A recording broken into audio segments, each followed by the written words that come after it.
ঠিক আছে, বেলুনগুলো আমাকে দে, বেলুনগুলো ফুলিয়ে নি, তারপরে এই বেলুনগুলো দিয়ে আজকে একটা ঠান্ডা ভোজও বানাবো, তারপরে মজা করে খাবো। দেখো আমি বেলুনগুলো দিয়ে সুন্দর একটা বোতল বানিয়ে নিয়েছি, মজার বোতল।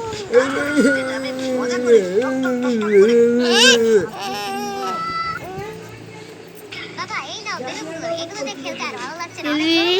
ঠিক আছে, বেলুনগুলো আমাকে দে, বেলুনগুলো ফুলিয়ে নি, তারপরে এই বেলুনগুলো দিয়ে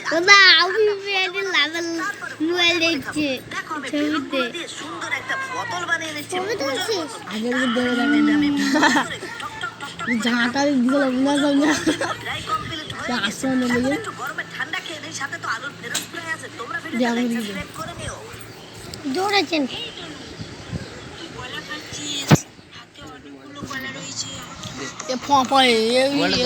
টাকলা টাকলা এই টাকলা এই টাকলা এই টাকলা ভিডিও